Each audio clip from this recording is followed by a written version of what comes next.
УТРК Баткен телеканалының эфир түрмөгүн актуалдуу маек программасы улантат. Амансыздарбы? Бүгүн биз кызамык оорусу, анын алдын алуу жолдору дегеле ооруга каршы эмдөөнүн маанилүүлүгү. Дал ушул теманын алкагында кеп кылабыз. Аны үчүн бүгүнкү биздин студиябыздын коноктору бар. Студиябыздын коноктору менен сиздерди четинен тааныштырсам, Козубаева Гүлмира, Баткен район аралык оорулардын алдын алуу жана мамлекеттик санэпид көзөмөл борборунун иммунолог дарыгери. Ошондой эле Камбар кызы Бурулай, Баткен облустук үй бүлөлүк медицина борборунун балдар дарыгери бүгүн бизде конокто. Саламатсыздарбы? Студиябызга кош келдиңиздер. Алгачкы эле сөздү Гүлмира айым сизден баштасам, айтсаңыз дегеле алгач статистикага таянып алсак, ошолдон кандай болуп жатат кызамык оорусу менен катталгандар? Бүгүнкү күндө Кыргызстан боюнча өзүңүздөргө белгилүү болгондой эпидемиологиялык кырдаал курч бойдон калып атат. Бүгүнкү күндө республика боюнча 2842 учур катталган болсо, кызамык оорусу менен ооругандар. Булардын ичинен Баткен облусунда 100 учур катталды бүгүнкү күнгө чейин. Район шаарлар боюнча атап өтсөм, Баткен районунда 10 учур, Кадамжай районунда 51 учур, Кызыл Кия шаарында 42 учур катталып атат. Эми булардын бардыгы азыр көпчүлүгү 70% десем болот, 1 жашка чейинки балдар түзөт, көбүнчө ооругандардын ичинен. Себеп дегенде булар эмдөөсүн ала электер, анан ошол ооруган балдар менен тыгыз контактта болушуп, ошо жуктуруп алышып, бүгүнкү күндө ошол кызамык оорусу менен ооруган мезгилдери болуп атат. Гүлмира айым, айтсаңыз, ошол эмдөөнү ала электер деп калдыңыз. Дегеле эмдөөнү кайсы убакыттан баштап, канча жашынан баштап алыш керек? Биздин улуттук эмдөө календардын негизинде 1131 буйруктун негизинде улуттук эмдөө календары түзүлгөн. Бул эмдөө календары боюнча кызамык, кызылча, тепме оорусуна каршы бала өмүрүндө 2 жолу эмделет. Бул 1 жашында, анан 6 жашында. Ревакцинациясы 6 жашында жүргүзүлөт. Бул ошол КПК вакцинасы деп коебуз. Бул кызамык, кызылча, тепме оорусуна каршы вакцина. Эми бүгүнкү күндө көпчүлүк ошол эмдөөдөн баш тарткандар дагы жок эмес болуп атат. Азыркы учурда ошол ооругандардын ичинде дагы ошол көпчүлүгү ошол эмдөөдөн баш тартып ооругандар дагы катталды.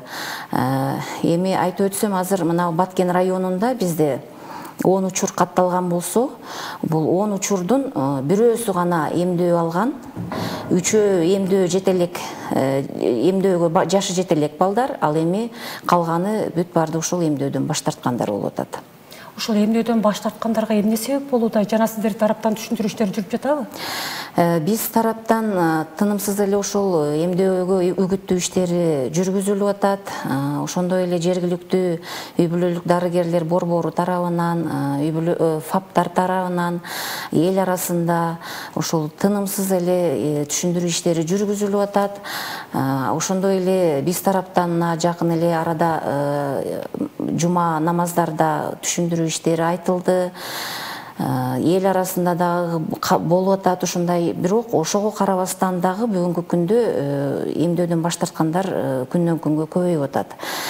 Bundan bir себеби эми ушул көпчүлүк эл баягы эмдөөнүн составындагы нерселерге шек санашып, бул вакцинада арам нерселер бар деп ошого шек санашып, анан көпчүлүгү баягы диний көз караштагылар болуп атат. Булар баягы Алла өзү берет, Алла өзү алат деген принципте турушуп, ошол көпчүлүк ошол эмдөөдөн баш тартышып жүрүшөт. Чоң рахмат. Бурулай айым, айтсаңыз, дегеле ушул кызамык оорусунун алгачкы белгилери кандай оору, канчалык коркунучтуу? Саламатсызбы? Кызамык оорусу бул инфекциялык курч оорулардын бири. Ооруну чакырган патоген бул РНК камтыган вирус. Бул жугуу жолдору аба аркылуу, абада камтыган аба бүртүкчөлөрү аркылуу ооруган адамдан башка адамдарга жугат. Жугуу коркунучу аябай тездик, бул 90%га чейин, бирөө менен контакт болсо 90%га чейин жугуп калуу коркунучу бар.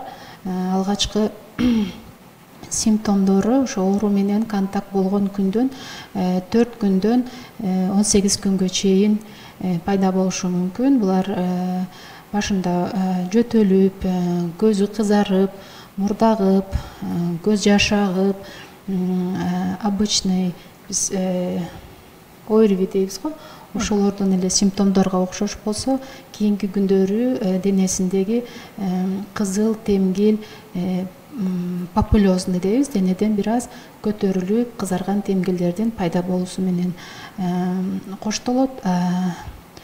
Мүнөздүү симптом катары бул исиркектердин этап менен пайда болуусу да, кулаганын башында, кулаганын артында пайда болуп, эртеси денесинде, андан кийинки күндөрү буттарында пайда болот. Ар бир исиркектердин пайда болуусу дене табынын көтөрүлүшү менен коштолот. Дене табы 39-40 градуска чейин көтөрүлүшү мүмкүн. Дагы эсли оорулашып кетпесе, бул жөтөл 2 жумага чейин жүрүп, акырындан вирустук оору болгон үчүн организм күрөшүп, иммунитет пайда болуп, жакшы болууга алып келет.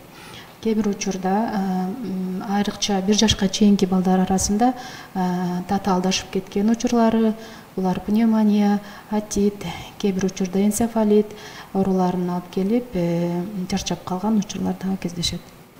Өзгөчө кайсы курактагы жарандар же балдар үчүн коркунучтуу да көп болот кызамык? Балдар арасында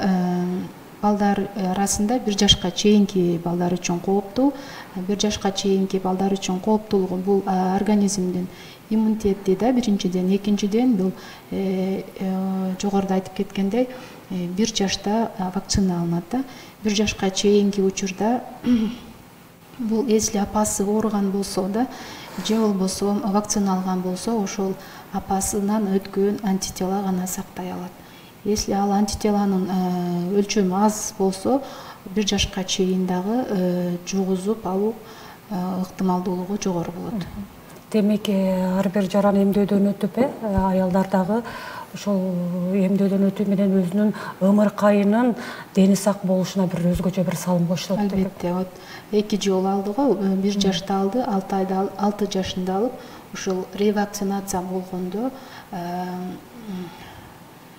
пожизненный иммунитет дейбиз го, антителасы высокий болуп, иммунитет пайда болуп, кийинки жылдарга сакталат. Бурлай айым айтсаңыз, эми ар бир ооруну дарылагандан көрө анын алдын алуу артыкчылыктуу дейт. Деги эле ушул кызамык оорусун кантип алдын алса болот?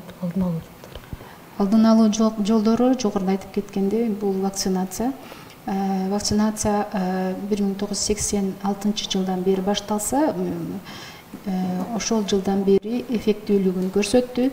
Биз көпчүлүк мамлекеттерде полностью уже кызамык оорусу катталбайт да, бизде дагы акыркы жылдары гана баш көтөрүп калды. Бул дагы ошол көпчүлүк жарандардын вакцинациядан баш тартканынын кесепетинен улам көбөйдү.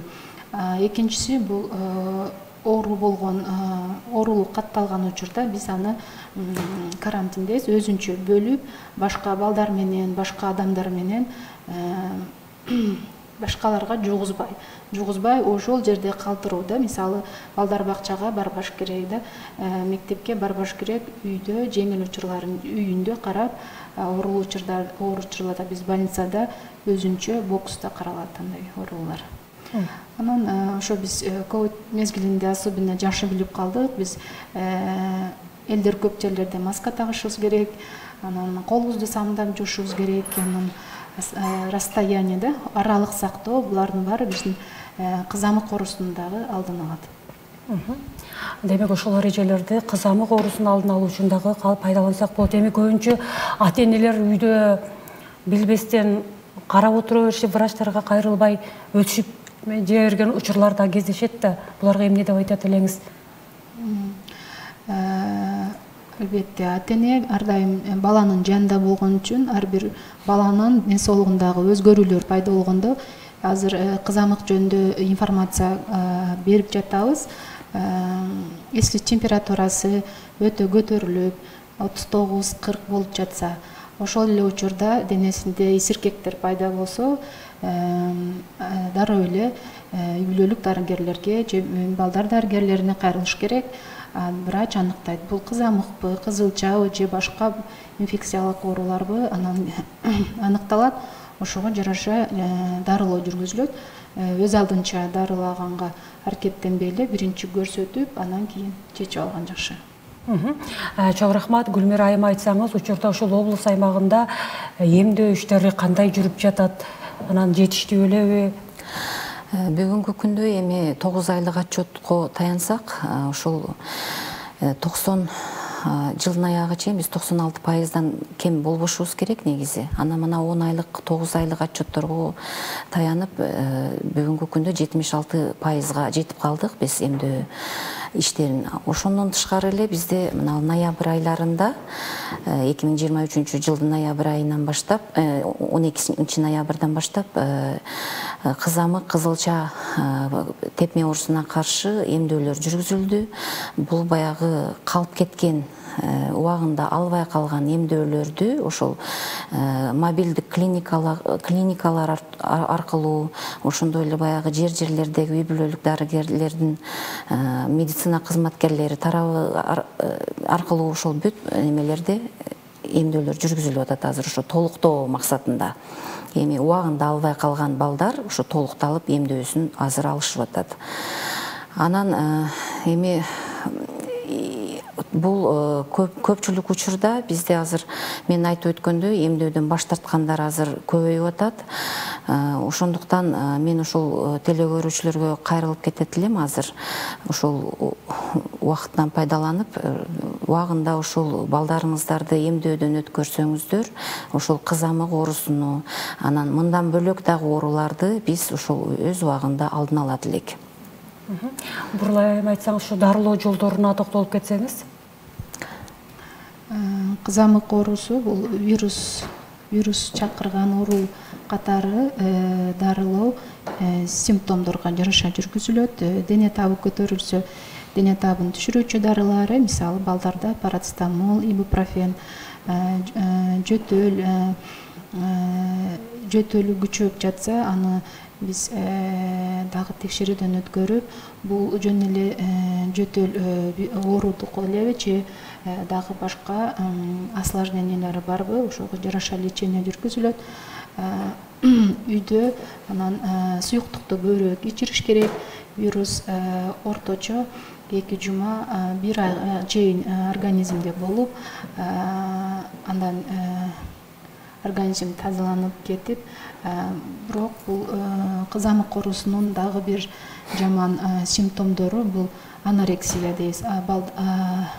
Пациенттер же оорулар аябай өзүнү алсыраган абалда сезип, көп айлап, ошентип алсырап, көп айлап иммунитети түшкөн состоянияда жүрүп калат дагы, башка инфекциялык ооруларды жугузуп алуу коркунучу бар. Кандай учур болбосун, дарыгерге кайрылып, ошого жараша лечение болуш керек. Эми бул жерде мен Бурлайга кошумчалап кетсем, бизде азыр мына симптоматикалык дарылоого кошумча болуп, азыр витамин А дагы назначение кылынып атат жаш балдардын арасында. Бул ошол баягы ооруган мезгилде балдардын витамини төмөндөп кетпеш үчүн ошол витамин Аны биз кошумчалап азыр бүгүнкү күндө ошол дагы лечениясына кошуп киргизилди. Туура тамактануу дагы негизги орунду элет, Ооба, бул жерде дагы ошол Бурлай айткандай суюктукту көп ичиш керек, анан витаминдештирилген тамактардан көп жеш керек бул жерде. Бул осложнение бериши мүмкүн, ич өткөккө чейин алып келиши мүмкүн. Баягы ич өткөк болгондон кийин уже диарейный балдар уже булар шалдырап алсызданып калат. Ошол мезгилде көп мүмкүн болушунча ошо суюктуктардан көбүрөөк ичирип, компот болобу, чай болобу, кайнак суу болобу, ошолордон көп ичириш керек жаш балага. Жөтөл, мисалы, кээ бир ата-энелер жөтөлсө эле антибиотик берип баштайт. Бул вирустук оору, антибиотик ар дайым эле керек эмес. Антибиотик врачтын назначениясы менен гана пайдаланылат. обычный эле грипптер сыяктуу, оорубе сыяктуу жөтөлүп, мурда агып, көзү кызарып дегендей катаральный симптомдор менен коштолуп, көбүнчөсүнүн жеңил өткөн түрлөрү да бар. Аларга чындыгында суюктукту көбүрөөк бергеле, температурасын түшүрүп, тамак ашына карап турганыбыз жетиштүү болот. Эми ушул кызамык оорусунда эмдөөдөн өткөн жарандар кайра бул кызамык оорусу менен ооруп 100%-га оорубай жугуза алышпайбы ошондо? Эми эмдөөдөн өткөн бала тыгыз контактта ошол именно кызамык менен лабораториялык жол менен тастыкталган бала менен тыгыз контактта болсо жуктуруп алышы мүмкүн. Себеби бирок жуктуруп алган кезде дагы ошол эмдөө алган бала жеңилирээк түрдө көтөрөт ошол ооруну. Анан бул эмдөө өзү негизи бизде азыр 1 жашта, анан 6 жашта жасалып атат деп атпаймынбы? Буга кошумча биз ошо жакында дагы ККВ вакцинасын жасадык. Ошол эмдөө алган балдарга, пландык түрдө эмделгендерге аларга кошумча дагы ККВ вакцина жасалып атат. Себеби мына эпидемиологиялык кырдаалга байланыштуу, кызамык оорусунун күчөгөндүгүнө байланыштуу 1 жаштан ошол 70 жашка чейинки жарандар бизде ошо ККВ вакцинасы менен эмделишти. Анан ошондой эле бизде мына кызамык катталган очоктордо дейли биз баягы контактта болгон балдардын арасында дагы ошол ККВ вакцинасын бүгүн көкөңүддө жасап атабыз. Ошол соңку күндөрү, соңку жылдары ушул жылы кызамык оорусунун күчөшүнө эмне себеп болуп жатат деп билесиздер? Бул эми бизде азыр биздин статистикага таянсак периодичность деп коебуз. Бул убак менен, мезгил менен ар бир 10 жылда оорулар кайталанып турат. Эми буга чейин 2015-жылы бизде өтө көп кызамык оорусу катталган эле.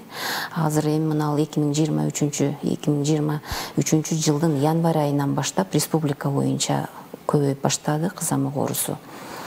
Буга эми бирден бир себеби ошол көпчүлүк эл азыркы учурда мына эмдөөдөн баш тартып атат.